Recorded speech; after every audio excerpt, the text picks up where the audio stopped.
Hello friends, good evening to all.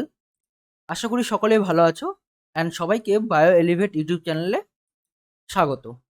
তো আজকে আমরা যেটা কমপ্লিট করব সেটা হচ্ছে যে জিএনএম এএনএম নার্সিংয়ের আমরা কিন্তু কোশ্চেন সলভ করছিলাম, যেগুলো মোটামুটি আসার মতো যে কোশ্চেনগুলো সেগুলো।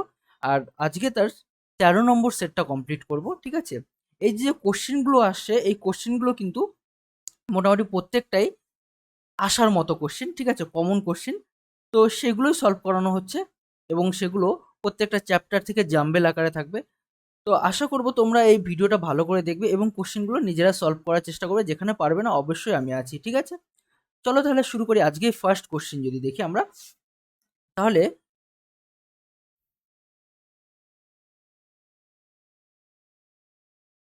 কোনটি থ্যালাস প্রকৃতির মস?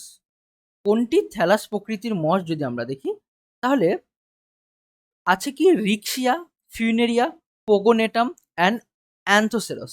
তাহলে কোনটা থ্যালাস প্রকৃতির মস? থ্যালাস কাকে বলে আমাদের ফার্স্ট বুঝতে হবে। থ্যালাস মানে কি, যে সমস্ত মশের মূল কাণ্ড পাতা থাকে না, শুধুমাত্র কিরকম, যে তাদের বডিটা কোনো একটা সাবস্ট্রাটামের সাথে এইভাবে লেগে থাকে, একদম ছাড়ানো যায় না, ঠিক আছে? সেগুলোকে বলা হয় থ্যালাস প্রকৃতি, ঠিক আছে? একদম কোনো একটা সাবস্ট্রাটামের সাথে একদম লেগে থাকে, সেগুলোকে বলা হয় থ্যালাস প্রকৃতি। তাহলে এখানে থ্যালাস প্রকৃতির মস বলা হচ্ছে। যদি থ্যালাস প্রকৃতির মস, এখানে যে কয়েকটা নাম দেওয়া আছে সবগুলোই কিন্তু থ্যালাস প্রকৃতির, ঠিক আছে? প্রায় তো সরি, থ্যালাস প্রকৃতি না, সেগুলো প্রত্যেকটাই কিন্তু মস, ঠিক আছে? মস বর্গীয়। তো এইখানে মসগুলোর মধ্যে যদি আমরা দেখি রিক্সিয়া, ফিউনেরিয়া, পোগোনেটাম এবং অ্যান্থোসেরাস, এদের মধ্যে কি হয়, এদের মধ্যে রিক্সিয়া যে আমাদের আছে, এই রিক্সিয়াটা কিন্তু আমাদের থ্যালাস প্রকৃতির মস। তাহলে আমাদের সঠিক উত্তর হয়ে যাচ্ছে এ নম্বরটা, আমাদের সঠিক উত্তর হয়ে যাচ্ছে। ক্লিয়ার? তার পরের কোশ্চেনে যদি চলে যায়, তার পরের কোশ্চেনে দেখো, কোনটি উচ্চ ফলনশীল গমের ভ্যারাইটি? উচ্চ ফলনশীল গম বলা হয়েছে, ঠিক আছে? তাহলে উচ্চ ফলনশীল গম কোনটা হবে? তাহলে যদি আমরা দেখি কি কি অপশন আছে, জগন্নাথ, IR8, বিক্রম, সোনালিকা। তাহলে গম বলেছে, যদি তোমরা দেখো এখানে নোটিস করো, তাহলে কিন্তু এখানে কিন্তু গম বলা আছে। তাহলে গমের যদি আমরা ভ্যারাইটি দেখি, তাহলে গমের ভ্যারাইটির মধ্যে কিন্তু আমাদের জগন্নাথ, IR8, বিক্রম, সোনালিকার মধ্যে আমাদের কিন্তু এই সোনালিকাটা একটা গমের ভ্যারাইটি। তাহলে সঠিক উত্তর হয়ে যাচ্ছে আমাদের ডি নম্বরটা হয়ে যাচ্ছে অ্যান্সার। ক্লিয়ার? তাহলে আমাদের ডি নম্বরটা হয়ে যাচ্ছে অ্যান্সার। তারপরের যদি কোশ্চিন দেখি, প্রথম ট্যাক্সোনমিস্ট কে বলেছে? তাহলে ট্যাক্সোনমিস্ট কে ক্যারোলাস লিনিয়াস, বিজ্ঞানী কান্ডোলে, জন রে এবং সিসাল ফিনো। এখানে তোমরা ক্যারোলাস লিনিয়াস, কান্ডোলে, জন ডে এগুলোর নাম শুনে থাকবে, কিন্তু সিসাল পিনো নামটা শোনোনি। এই নামটাও কিন্তু খুব ইম্পর্টেন্ট, সিসাল পিনো, ঠিক আছে? তো আমরা কিন্তু এই নামটা খুব একটা বেশি শুনে থাকি না। তো যদি আমরা এর অ্যান্সার দেখি, প্রথম ট্যাক্সোনমিস্ট যদি বলা যায়, প্রথম ট্যাক্সোনমিস্ট কিন্তু আমাদের কি হচ্ছে, আমাদের এই সেসাল পিনোস হচ্ছে আমাদের প্রথম ট্যাক্সোনমিস্ট, ঠিক আছে? তাহলে আমাদের সঠিক উত্তর হয়ে যাচ্ছে ডি নম্বরটা, সঠিক উত্তর হয়ে যাচ্ছে ডি নম্বরটা। তার পরের কোশ্চেন আমাদের, দ্য প্ল্যান্টিস বইটি কার লেখা? দ্য প্ল্যান্টিস বইটি কার লেখা? তাহলে এখানে যদি দেখো, দ্য প্ল্যান্টিস বইটি ক্যারোলাস লিনিয়াস না, বিজ্ঞানী কান্ডোলেও না, জন ডেও না। তাহলে আমাদের সঠিক উত্তর হয়ে যাবে সিসাল পিনো। ক্লিয়ার? তাহলে আমাদের সঠিক উত্তর হয়ে যাবে ডি নম্বরটা, ডি নম্বরটা হয়ে যাচ্ছে অ্যান্সার। ক্লিয়ার? তাহলে আমাদের সঠিক উত্তর হয়ে যাচ্ছে ডি নম্বরটা, যেটা হচ্ছে আমাদের অ্যান্সার। ক্লিয়ার? তারপরের কোশ্চেনে যদি চলে যাই আমরা, তারপরের কোশ্চেনে, প্ল্যাটিহেলমিনথিস পর্বের অন্তর্গত প্রাণী কোনটা? তাহলে প্ল্যাটিহেলমিনথিস পর্বের অন্তর্গত প্রাণী কোনটা? যদি আমরা এক এক করে নাম দেখি, তাহলে সেই নামগুলোর মধ্যে আমরা ফার্স্টে পড়েছিলাম প্রোটোজোয়া, তারপরে পরিফেরা, তারপরে নিডারিয়া, তারপরে প্ল্যাটিহেলমিনথিস এবং অ্যাস্কিওহেলমিনথিস। তাহলে এই নামগুলোর মধ্যে যদি আমরা দেখি প্ল্যাটিহেলমিনথিস, তাহলে অ্যাস্কিওহেলমিনথিসের আগে এসছে। তাহলে প্ল্যাটিহেলমিনথিসে কিন্তু আমরা ফিতা কৃমি পাবো। প্ল্যাটিহেলমিনথিসে তাহলে আমরা কাকে পাবো? ফিতা কৃমিকে পাবো, ঠিক আছে? কেঁচো হচ্ছে, আচ্ছা, গোল কৃমি হচ্ছে অ্যাস্কিওহেলমিনথিস গোল কৃমি, ঠিক আছে? কেঁচো হচ্ছে অ্যানিলিডা। হাইড্রা কি হবে? তোমাদের এটা হোমওয়ার্ক থাকলো, হাইড্রা কোন পর্বের মধ্যে পড়বে? ক্লিয়ার? তাহলে এটা হোমওয়ার্ক থাকলো, হাইড্রা কোন পর্বের মধ্যে পড়বে তোমরা কিন্তু কমেন্টে অবশ্যই জানাবে। ক্লিয়ার? এই কোশ্চেনের অ্যান্সার বোঝা গেছে। তারপরের কোশ্চেনে যদি চলে যায়, কোশ্চেন নম্বর 61, মানে এখানে কোশ্চেনগুলো সেভাবে সাজানো নেই। তাহলে পরের কোশ্চেনে যদি চলে যায়, তাহলে আমাদের কি পাবো? নিচে নিচের বৈশিষ্ট্যগুলি দ্বারা পর্ব শনাক্তকরণ করে। এখানে কিছু বৈশিষ্ট্য দেওয়া আছে, সেই বৈশিষ্ট্যগুলো দিয়ে আমাদের পর্ব শনাক্তকরণ করতে হবে যে সেই বৈশিষ্ট্যটা কোন পর্বের বৈশিষ্ট্য। ক্লিয়ার? সেই বৈশিষ্ট্যটা কোন পর্বের বৈশিষ্ট্য সেটাকে কিন্তু আমাকে শনাক্তকরণ করতে হবে। ফার্স্ট বৈশিষ্ট্য কি বলছে? এই পর্বের প্রাণীদের ৩ টি স্তর দিয়ে গঠিত।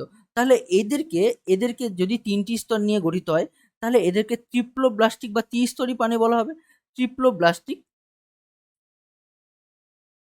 ট্রিপ্লোব্লাস্টিক টিপ্লোব্লাস্টিক প্রাণী। টিপ্লোব্লাস্টিক প্রাণী কাদের বলা হয়? যাদের ৩টা স্তর থাকে, ভ্রূণ অবস্থায় ৩টা স্তর থাকে, একটোডাম, এন্ডোডাম অ্যান্ড মেসোডাম। ঠিক আছে? একটোডাম থেকে নখ, খুর এগুলো তৈরি হয়। ঠিক আছে? একটোডাম থেকে নখ, খুর কোনো প্রাণীর ভ্রূণের একটোডাম থেকে নখ, খুর, চুল এই সমস্ত কিছু তৈরি হয় কিন্তু। ঠিক আছে? তাহলে তারপরের পয়েন্ট বলা আছে, কি বলছে? দেহের সমান দূরত্বে ৮ খানা সিলিয়া যুক্ত চিরুনির মতো কমপ্লেট থাকবে। তাহলে কি হচ্ছে?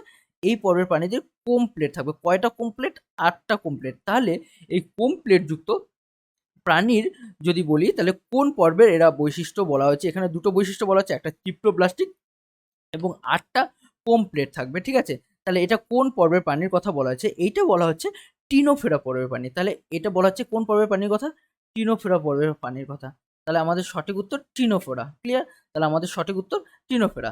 তার পরের কোশ্চেনে যদি চলে যাই, নিচে কোন উপপর্বকে টিউনিকেটা বলা হচ্ছে? নিচের কোন উপপর্বকে টিউনিকেটা বলা হচ্ছে?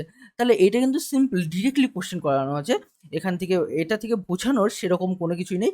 যদি আমরা সঠিক উত্তর দেখি, তাহলে কোনটা টিউনিকেটা বলা হয়েছে? তাহলে টিউনিকেটা বলা হয়েছে ইউরোকর্ডাটাকে। টিউনিকেটা কাকে বলা হয়েছে? টিউনিকেটা বলা হচ্ছে ইউরোকর্ডাটাকে।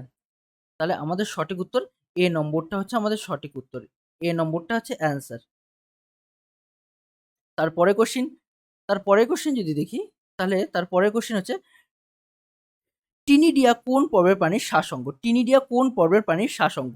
তাহলে টিনিডিয়া যদি আমরা দেখি, তাহলে কোন পর্বের প্রাণীর শ্বাসঙ্গ? তাহলে সিম্পল ভাবে এটাও কিন্তু আমাদের একদম ডিরেক্টলি অ্যান্সার করা, মানে কোশ্চেন তোলা হয়েছে। তাহলে কোন পর্বের প্রাণীর শ্বাসঙ্গ? টিনিডা। তাহলে দেখো টিনিডা কিন্তু আমাদের আর্থ্রোপোডা, একানোডার্মাটা, হেমিকর্ডা এবং মোলাস্কার মধ্যে মোলাস্কা পর্বের প্রাণী হচ্ছে আমাদের টিনিডা। তাহলে টিনিডা কোন পর্বের প্রাণী? মোলাস্কা পর্বের প্রাণী। তাহলে সঠিক উত্তর হচ্ছে ডি নম্বরটা। সঠিক উত্তর হচ্ছে ডি নম্বরটা।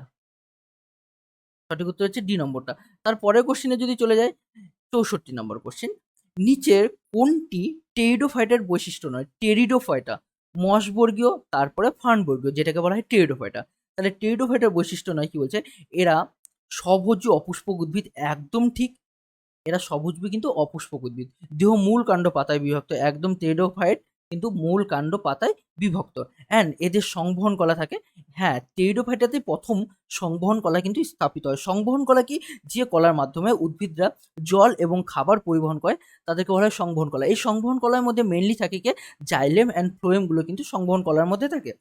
তো এদের আর লাস্ট পয়েন্ট কি বলছে?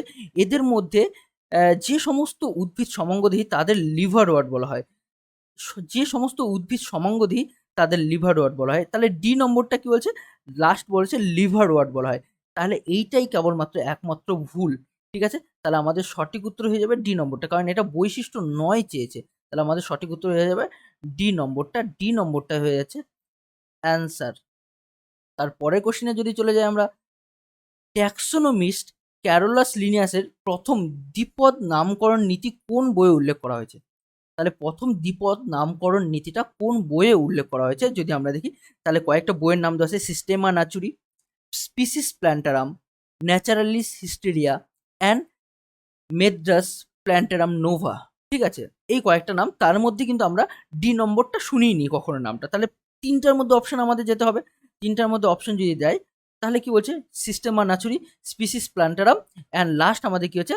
Naturalis hysteria. তাহলে এদের মধ্যে যদি আমরা দেখি, তাহলে সঠিক উত্তর হচ্ছে স্পিসিস প্ল্যান্টারাম। স্পিসিস প্ল্যান্টারাম হচ্ছে আমাদের সঠিক উত্তর। সঠিক উত্তর স্পিসিস প্ল্যান্টারাম। ঠিক আছে? এটা কে লিখেছেন? ক্যারোলাস লিনিয়াস লিখেছেন কিন্তু স্পিসিস প্ল্যান্টারাম। তারপরে কোশ্চেন যদি চলে যায় আমরা, বায়োলজি শব্দের প্রবর্তক কে?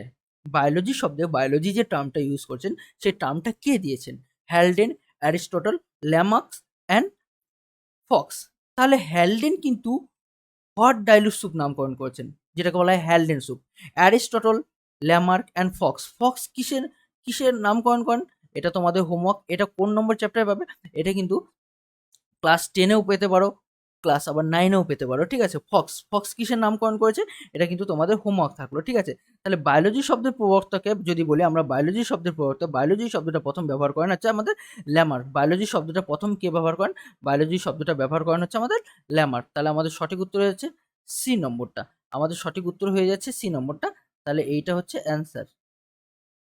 তারপরে কোশ্চিন, জীবন বিজ্ঞানের যে শাখায় মানুষের উৎপত্তি, অভিব্যক্তি ইত্যাদি সম্পর্কে আলোচনা করা হয় তাকে কি বলা হয়? তাহলে জীবন বিজ্ঞানের কোন শাখায় মানুষের উৎপত্তি এবং অভিব্যক্তি সম্পর্কে আলোচনা করা হয়? তাহলে যদি দেখি আমাদের নৃবিজ্ঞান, প্রত্নবিদ্যা, জীব রসায়ন এবং সাইবারনেটিক্স। তাহলে এখানকার মধ্যে সঠিক উত্তর কি হবে? তাহলে এখানকার আমাদের সঠিক উত্তর যদি আমরা দেখি, এখানকার আমাদের সঠিক উত্তর হয়ে যাবে নৃবিদ্যা, ঠিক আছে?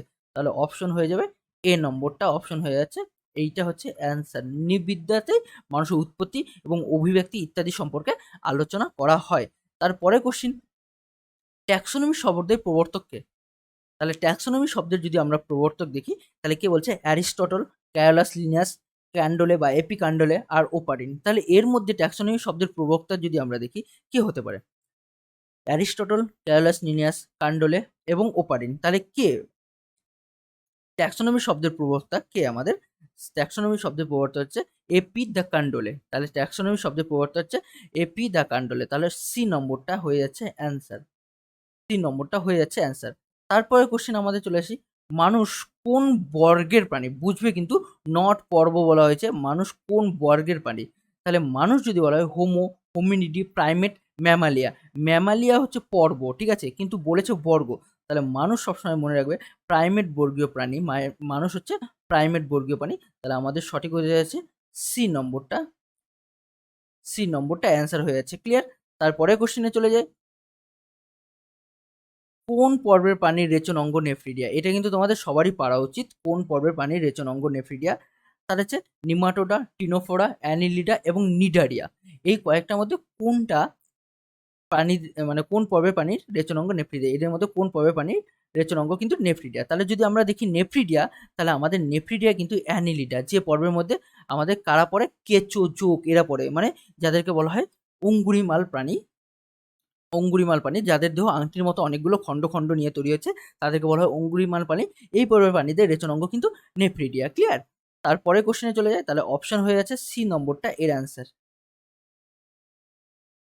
তারপর চলে আসি, ডিনাইটিফাইং জীবাণু হলো, ডিনাইটিফাইং জীবাণু কারা? ডিনাইটিফাইং জীবাণু, এখানে ডিনাইটিফিকেশন কাকে বলা হচ্ছে? যে প্রক্রিয়ায় নাইট্রেট থেকে নাইট্রোজেনে কনভার্ট করা হচ্ছে, নাইট্রেট থেকে নাইট্রোজেনে কনভার্ট করা হচ্ছে কোনো ব্যাকটেরিয়া দ্বারা, সেই পদ্ধতিকে বলা হয় ডিনাইটিফিকেশন। এই ডিনাইটিফিকেশনে সাহায্যকারী কিছু ব্যাকটেরিয়া আছে, সেই ব্যাকটেরিয়াটা কি হবে? সেই ব্যাকটেরিয়াটা হবে সিডোমোনাস। সেই ব্যাকটেরিয়াটা নাইট্রোব্যাক্টেরিয়া না, অ্যাজেটোব্যাক্টেরিয়া না, অ্যানাবিনো না, তাহলে সেই ব্যাকটেরিয়াটা হবে সিডোমোনাস। তাহলে অপশন হয়ে যাচ্ছে ডি নম্বরটা, এটা হচ্ছে অ্যান্সার। ক্লিয়ার? তারপরে কোশ্চেন আমাদের যদি চলে যায়, মিনামাটা রোগ প্রথম কোথায় দেখা যায়? জাপানে, অস্ট্রেলিয়াতে, ভারতে এবং চীনে। তাহলে মিনামাটা রোগটা প্রথম কোথায় দেখা যায়? জাপান, অস্ট্রেলিয়া এবং ভারতে এবং চীনে। তাহলে সঠিক উত্তর হয়ে যাবে আমাদের জাপানে প্রথম মিনামাটা রোগটা দেখা যায়। জাপানে প্রথম মিনামাটা রোগটা দেখা যায়। তাহলে অপশন হয়ে যাচ্ছে আমাদের এ নম্বরটা। ক্লিয়ার? তারপরে কোশ্চেনে চলে যায়, এনভায়রনমেন্টাল প্রোটেকশন অ্যাক্ট কবে গৃহীত হয়? গৃহীত হয় কবে?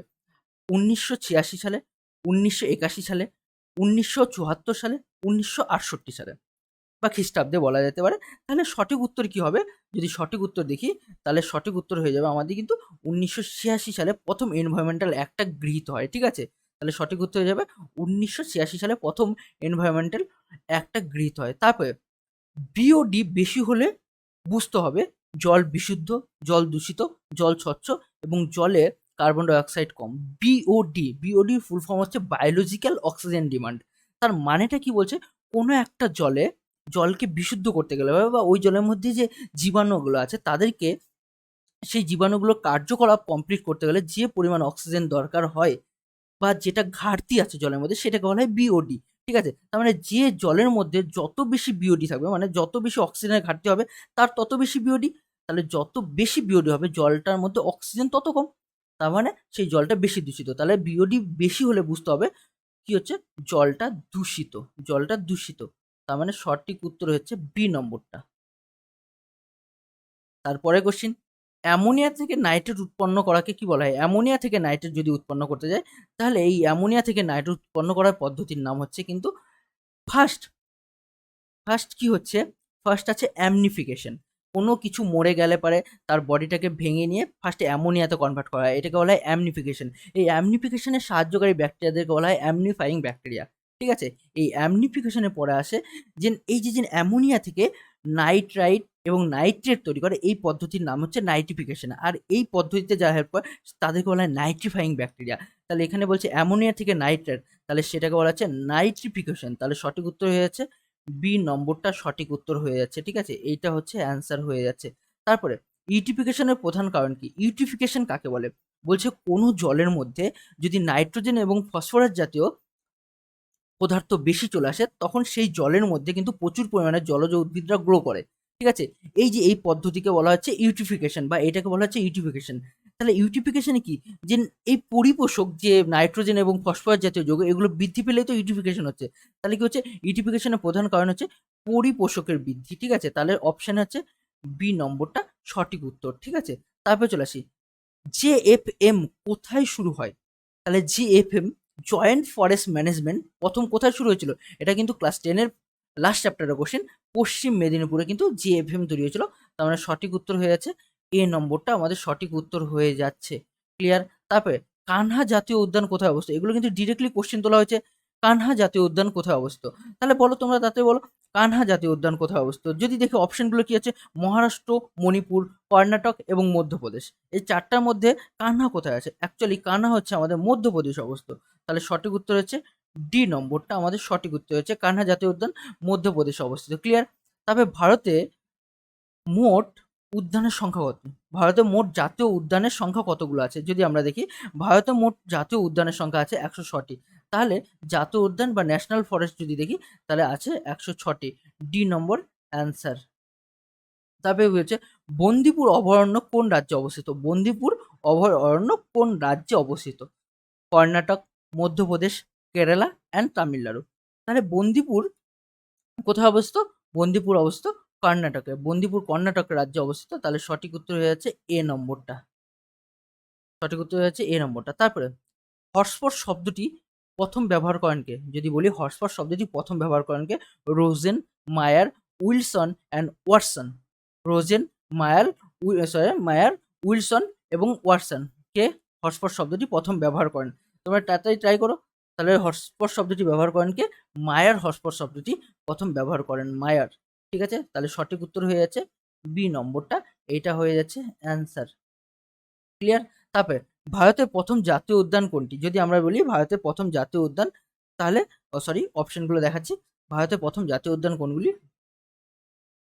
বন্দিপুর, করবেট, কানহা এবং সুন্দরবন। তাহলে ভারতের প্রথম জাতীয় উদ্যান কোনটি? ভারতের প্রথম জাতীয় উদ্যান যদি আমরা দেখি, তাহলে আমাদের দেখব ভারতের প্রথম জাতীয় উদ্যান হচ্ছে জিম করবেট। কোনটা? Jim Corbett. তাহলে এটা হচ্ছে আমাদের সঠিক উত্তর হয়ে যাচ্ছে। এটা আমাদের সঠিক উত্তর হয়ে যাচ্ছে। তারপরে নিচে কোনটি এক্স-সিটু সংরক্ষণের অন্তর্গত নয়? এক্স-সিটু অন্তর্গত নয়। তার মানে কি? এটা ইন-সিটু সংরক্ষণের কথা বলা হচ্ছে। তাহলে দেখো, ক্রায়ো সংরক্ষণ একটা এক্স-সিটু সংরক্ষণ। ক্রায়ো সংরক্ষণ, চিড়িয়াখানাও একটা এক্স-সিটু সংরক্ষণ, বোটানিক্যাল গার্ডেন একটা এক্স-সিটু সংরক্ষণ। তাহলে সঠিক উত্তর হচ্ছে অভয়ারণ্য। এটা হচ্ছে ইন-সিটু সংরক্ষণ। কারণ এই অভয়ারণ্যের মধ্যে প্রত্যেকটা প্রাণী নির্ভয়ে থাকে, অভয়ে থাকে। ঠিক আছে? সেই জন্য এটা কিন্তু, আর এই নিজেদের পরিবেশে থাকে, সেই জন্য এটাকে কিন্তু ইন-সিটু সংরক্ষণ বলা হয়েছে। ক্লিয়ার? তারপরের কোশ্চেনে চলে যাই। 85 নম্বর, ভারতে মোট বায়োস্ফিয়ার রিজার্ভের সংখ্যা কতগুলো? ভারতে যদি আমরা মোট বায়োস্ফিয়ার রিজার্ভের সংখ্যা দেখি, তাহলে ভারতে মোট বায়োস্ফিয়ার রিজার্ভের সংখ্যা কিন্তু কতগুলো আছে? 18টা। তাহলে সঠিক উত্তর হচ্ছে সি নম্বরটা। এইটা কিন্তু অ্যান্সার হয়ে যাচ্ছে। এই হচ্ছে আমরা টোটাল আজকে 30টা কোশ্চেন সলভ করলাম। ঠিক আছে? এই নাম্বারিংগুলো কিন্তু আমাদের দূর থেকে ছিল। তো যাই হোক, তো ক্লাসটা ভালো লেগে থাকলে অবশ্যই চ্যানেলটাকে সাবস্ক্রাইব করবে এবং বেল আইকন প্রেস করে রাখবে। অ্যান্ড ক্লাসটা করার জন্য সবাইকে অনেক অনেক ধন্যবাদ। অ্যান্ড তোমরা পারলে যতটা বেশি পারো শেয়ার করো, কারণ এর থেকে যেন তোমাদের ফ্রেন্ডরাও অনেকটা উপকৃত হয়। সবাইকে অনেক ধন্যবাদ অ্যান্ড গুড নাইট।